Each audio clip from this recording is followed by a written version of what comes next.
एक जबरदस्त car accident में रॉय और उसकी पत्नी ऋतु बुरी तरह से जख्मी हो जाते हैं। अब एक्सीडेंट के बाद रॉय को तो हल्की फुल्की चोटें लगी हैं जो कुछ दिन में ठीक हो जाती हैं, पर ऋतु के लिए एक्सीडेंट किसी बुरे सपने से कम नहीं था। एक्सीडेंट के बाद ऋतु की याददाश्त पूरी तरह से जा चुकी है। अब इस एक्सीडेंट को हुए 8 साल बीत चुके हैं और ऋतु अपनी नई जिंदगी जीने की कोशिश कर रही है। अपने 2 बच्चों के साथ हंसते खेलते ऋतु का समय तो निकल रहा है, लेकिन मन ही मन में उसे ये बात खाई जा रही है कि वो जितनी भी मर्जी कोशिश कर ले, लेकिन उसे उसका पुराना अतीत कभी याद नहीं आ सकता। छोटी से छोटी चीज उसे लिख के याद रखनी पड़ती है और अपने रोजमर्रा के कामों के लिए अपनी नौकरानी रेमा पे निर्भर रहना पड़ता है। अब ऋतु को पेंटिंग करना भी बहुत पसंद है। ये इकलौती ऐसी चीज है जिससे ऋतु के मन को थोड़ी शांति मिलती है, लेकिन याददाश्त चले जाने की वजह से ऋतु सिर्फ एक तरह की पेंटिंग ही बना सकती है। वो जितनी भी कोशिश कर ले, लेकिन इन फूलों के अलावा उससे किसी और तरह की कोई पेंटिंग बनती ही नहीं। अब ऋतु को थोड़ी खुशी देने के लिए रॉय उसे बिना बताए ऋतु की ये पेंटिंग्स मार्केट से समय समय पे खरीदता रहता है। ऋतु को ये बात जान के काफी खुशी होती है कि उसकी बनाई हुई पेंटिंग्स आखिर किसी को तो पसंद आ रही हैं, और ऐसी ही छोटी छोटी खुशियों से ऋतु को हमेशा पेंटिंग करते रहने का हौसला मिलता रहता है। और ऋतु की बनाई हुई ये पेंटिंग्स रॉय अपने फार्म हाउस में रखता है। रॉय का हर संडे इसी फार्म हाउस में बीतता है जो उसके दादाजी की आखिरी निशानी है। दिन भर इतनी टेंशन में रहने के बाद अगर रॉय को कहीं 2 पल का सुकून मिलता है तो वो यहीं उसके इस फार्म हाउस में ही मिलता है। एक दिन अचानक टीवी देखते हुए ऋतु को वहाँ छाया नाम की एक लड़की के मिसिंग होने की न्यूज दिखाई देती है। अब क्योंकि छाया एक एमएलए की बेटी है, इसलिए मामला काफी गर्म हो चुका है। लेकिन टीवी में छाया की फोटो देखने के बाद ऋतु को अचानक ऐसा लगता है कि मानो वो छाया को पहले से जानती है। उसके दिमाग में छाया की कुछ यादें मौजूद हैं जो छाया की फोटो देखने के बाद तुरंत ताजा हो जाती हैं। ऋतु बहुत कोशिश करती है याद करने की,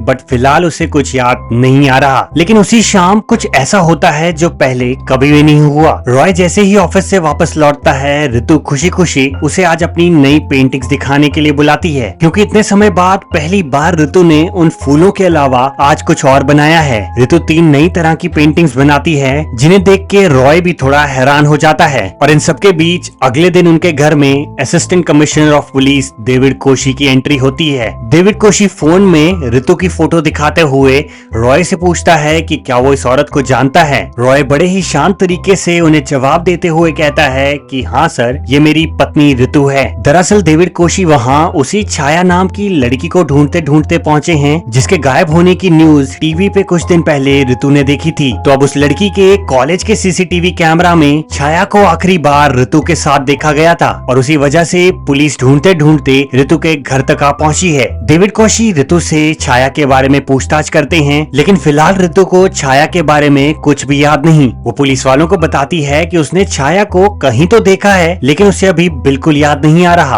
और ये बात सुन के ऋतु भी हैरान है कि छाया को आखिरी समय में उसी के साथ कॉलेज में देखा गया था। बहुत कोशिशों के बाद भी ऋतु को कुछ याद तो नहीं आ रहा, इसीलिए रॉय डेविड कोशी को ऋतु की बीमारी के बारे में बताते हैं। रॉय बताता है कि पिछले 8 साल से ऋतु को भूलने की बीमारी है। एक एक्सीडेंट में वो अपनी याददाश्त पूरी तरह खो चुकी है, जिसकी वजह से 8 सालों से हम उसका ट्रीटमेंट करवा रहे हैं, और मुझे नहीं लगता कि वो छाया के बारे में आपको कोई सबूत दे पाएगी। रॉय की बातों को समझते हुए डेविड कोशी उसे अगले दिन पुलिस स्टेशन बुलाते हैं। वो एक नए तरीके से ऋतु से फिर से पूछताछ करते हैं। दिमाग पे थोड़ा जोर डालने के बाद ऋतु को ऐसा लग रहा है कि छाया के साथ उस समय कोई औरत भी थी। ऋतु के दिमाग में यादें बहुत धुंधली सी हैं। थोड़ा सोचने के बाद वो डेविड कोशी को कहती है कि मुझे ऐसा लग रहा है कि शायद छाया के साथ उस समय मेरी नौकरानी रेमा थी। तो अब ये सुराग मिलने के बाद उनकी नौकरानी रेमा से थोड़ी बहुत पूछताछ की जाती है, लेकिन रेमा का कहना है कि उस दिन तो वो उस शहर में ही नहीं थी। दरअसल वो अपने काम से छुट्टी लेके अपने ससुराल गई हुई थी, जिसे साबित करने के लिए उसके पास बस की टिकटें और बाकी छोटी मोटी चीजें भी मौजूद हैं। ऋतु की सफाई में रॉय पुलिस वालों को बताते हैं कि बीमारी के चलते ऋतु का ढंग से सोच पाना बिल्कुल भी पॉसिबल नहीं है। आपको ऋतु की बातों पे ऐसे यकीन नहीं करना चाहिए, क्योंकि उस एक्सीडेंट के बाद से ऋतु अपने दिमाग में ही कुछ अजीब अजीब घटनाएं बनाती ही रहती है। और इस बात का एक और सबूत ये है कि ऋतु को लगता है हमारे 2 बच्चे हैं, पर असलियत में हमारी कोई औलाद नहीं है।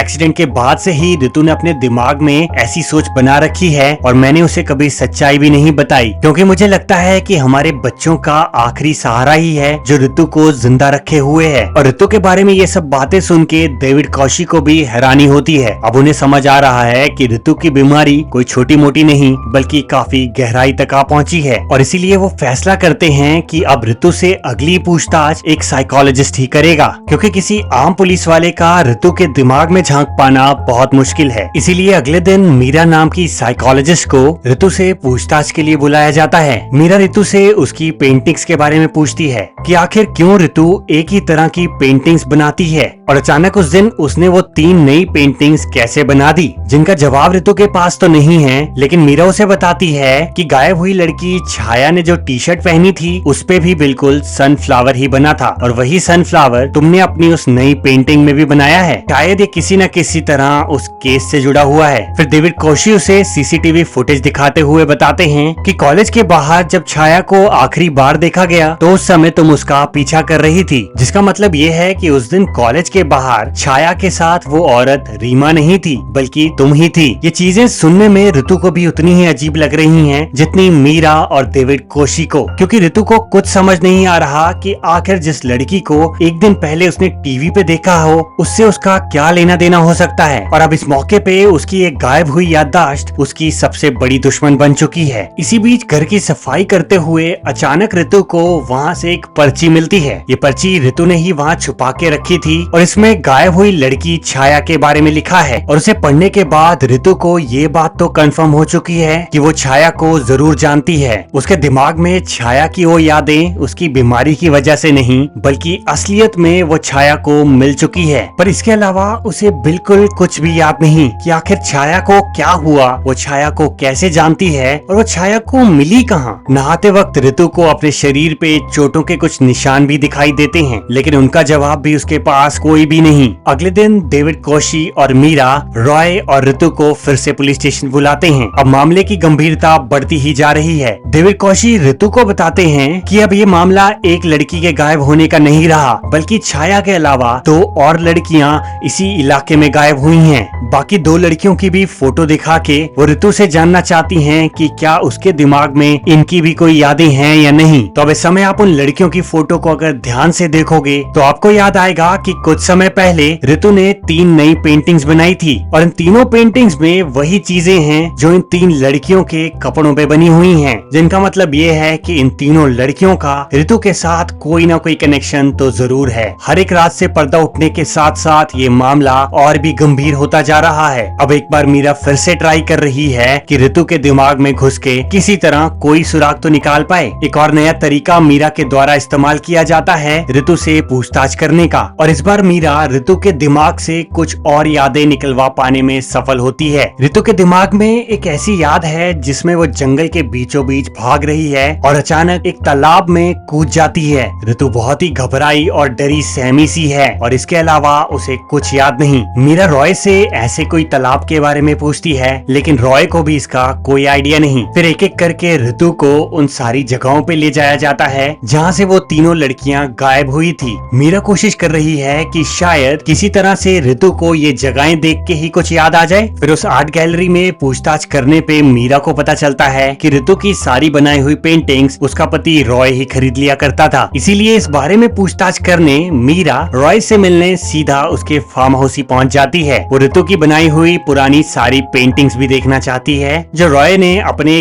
कमरे में बहुत शानदार तरीके से लगा रखी हैं। और वहीं उस कमरे की खिड़की से मीरा को बाहर वही फूल दिखाई देते हैं जो अक्सर ऋतु की पेंटिंग्स में होते हैं। मीरा को ये बात थोड़ी सी अजीब लग रही है, लेकिन इससे पहले कि वो रॉय से इस बारे में कुछ पूछताछ कर पाए उसे वहाँ जंगली सुअरों की बहुत ही डरावनी आवाजें सुनाई देती हैं। रॉय उसे बताता है कि मैंने फार्म हाउस पे जंगली कुत्ते और सुअर दोनों ही पाल रखे हैं। दरअसल ये फार्म हाउस ही मेरे दादाजी की आखिरी निशानी है और उन्हें भी इन जानवरों का काफी ज्यादा शौक था और उनके जाने के बाद मुझे भी ये सब चीजें काफी अच्छी लगने लगी। ये सुनते ही मीरा के हाव भाव थोड़े बदल जाते हैं। वो हड़बड़ाहट में रॉय से छुटकारा पाके तुरंत उसके फार्म हाउस से निकल जाती है, मानो उसे कुछ ऐसा पता चल गया हो जो उसे पता नहीं चलना चाहिए था। अब कुछ दिनों बाद ऋतु को अपने बेड से फिर से 2 नई पर्चियां मिलती हैं, लेकिन इस बार इन पर्चियों में मीरा का जिक्र है। पर्ची में लिखा है कि मैंने वो तीनों पेंटिंग मीरा को दे दी हैं और मीरा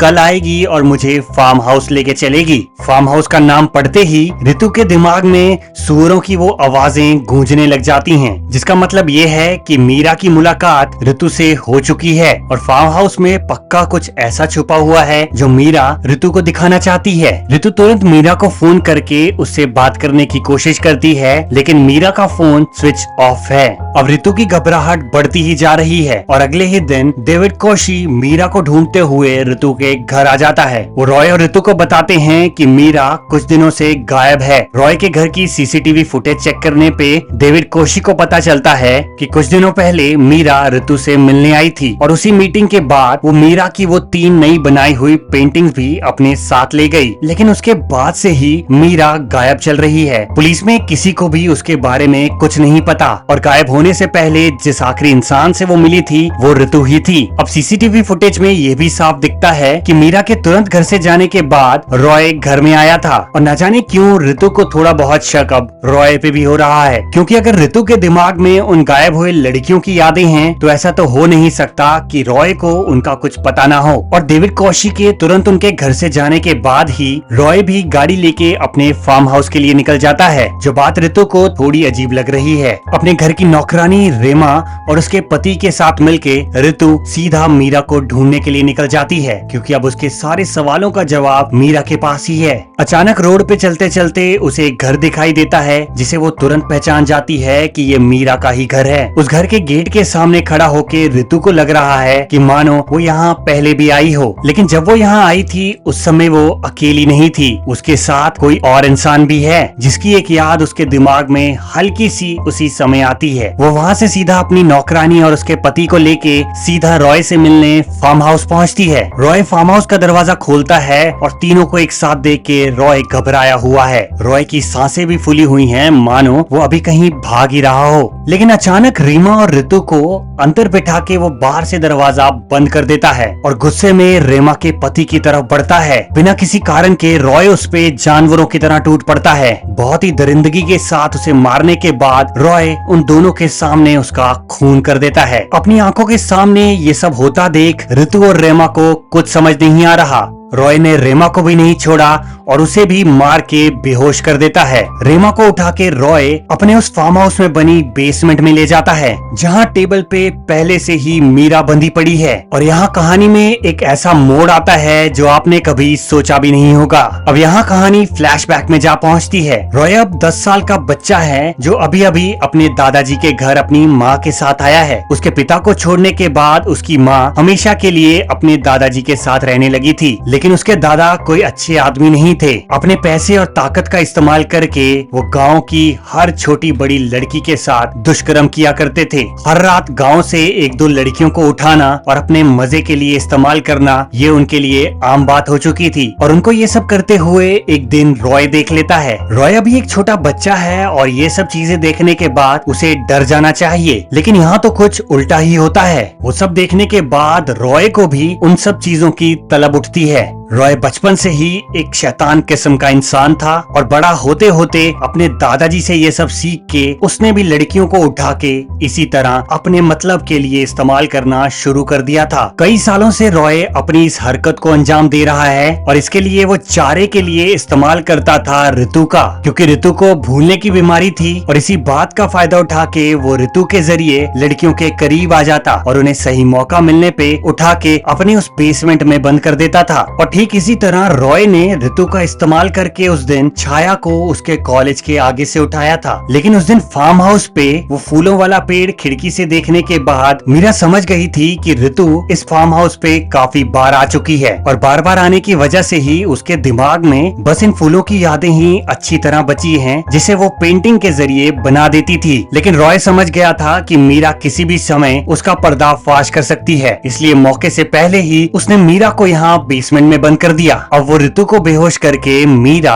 और रेमा को मारने की तैयारी में है। लेकिन ठीक उससे पहले मीरा को होश आ जाती है। वो रॉय पे हमला कर देती है, लेकिन रॉय पे हावी होना इतना आसान भी नहीं। मीरा कमजोर पड़ रही है और ठीक उसी समय रेमा भी मौका लगते ही उस पे हमला कर देती है। ऋतु के हाथ में भी रॉय की बंदूक आ जाती है और मीरा के कहने पे वो रॉय पे हमला कर देती है। और ठीक उसी समय डेविड कोशी भी अपनी पूरी पुलिस टीम के साथ फार्म हाउस पे पहुंचता है। तीनों औरतों को बचा के वहाँ से निकाला जाता है, लेकिन आखिर में एक और राज से पर्दा उठना भी बाकी है। डेविड कौशी ऋतु को बताता है कि उसका असली नाम ऋतु नहीं बल्कि एस्टर है और वो रॉय की पत्नी नहीं बल्कि बाकी लड़कियों की तरह रॉय का एक शिकार थी। लेकिन क्योंकि एक्सीडेंट के समय उसकी याददाश्त चली गई, जिसके बाद रॉय ने उसे चारे की तरह इस्तेमाल करना ही बेहतर समझा। उसका नाम बदल के उसे अपनी पत्नी बना के उसके साथ रहने लगा और इसी तरह वो बाकी लड़कियों को भी अपने जाल में फंसा लेता था। इस राज का पता चलने के बाद ऋतु टूट जाती है। उसके अतीत की जो थोड़ी बहुत यादें उसके दिमाग में थी, इसके बाद तो वो भी झूठी निकली। आखिरी सीन में अपने असली रूप में ईस्टर रॉय से मिलने पहुंचती है और उसे उसी जेल में सड़ने की बद्दुआएं देती है। इसी के साथ हमारी आज की कहानी यहीं पे खत्म होती है। और अब अगर कहानी पसंद आई हो तो वीडियो को लाइक और चैनल को सब्सक्राइब करना